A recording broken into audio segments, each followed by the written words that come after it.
আমরা ঋণ নেওয়া বা দেওয়ার কিছু আদব সম্পর্কে আলোচনা শুনতেছিলাম। যদি কারো কাছে ঋণী হয়ে থাকো, তবে খারাপ জিনিস দিয়ে তার দেনা পরিশোধ করতে চাইবে না, বরং কিছু ভালো জিনিসই দিতে চেষ্টা করবে, কিন্তু খরচ দেওয়ার সময় এরূপ শর্ত করা জায়েজ নয়।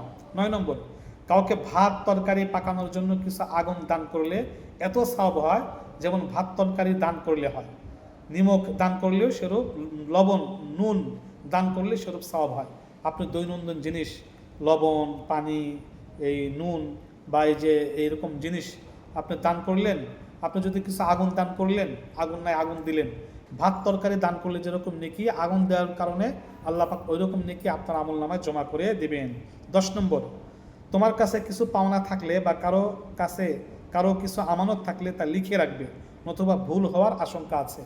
পাওনা থাকলে কে কে কত টাকা পায় বা কার আমানত আপনার কাছে আছে, অবশ্যই সেটা লিখে রাখতে হবে। লিখে রাখা সুন্নত।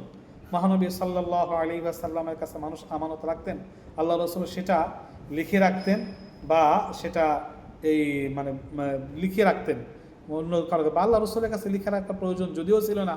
আল্লাহ রসুল শ্রেষ্ঠ আমানতদার ছিলেন এবং তার কলবে সব কিছু লিপিবদ্ধ থাকতো। আল্লাহ রসুল আমাদেরকে শিক্ষা দিয়েছেন যে কোনো লেনদেন, যে কোনো দেনা পাওনা সব কিছু লিখে রাখবে। কোরআনে কারিম আল্লাহ পাক আয়াতে বলেছেন যে তোমরা যখন লেনদেন করবে তখন অবশ্যই সেটা লিখে রাখবে এবং সাক্ষী রাখবে, কমপক্ষে লিখে রাখবে।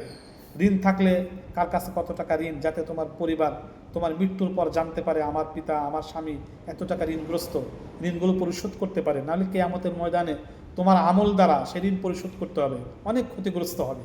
এই জন্য কারো ঋণ নিলে বা কাউকে ঋণ দিলে সব লিখে রাখবে। সব কিছু লিখে রাখা সুন্নত। এখন লেখার সুন্নতটা উঠেই গেছে। লেখার সুন্নত আদায় করলে আমাদের পারিবারিক জীবনে, সামাজিক জীবনে শান্তি আসবে।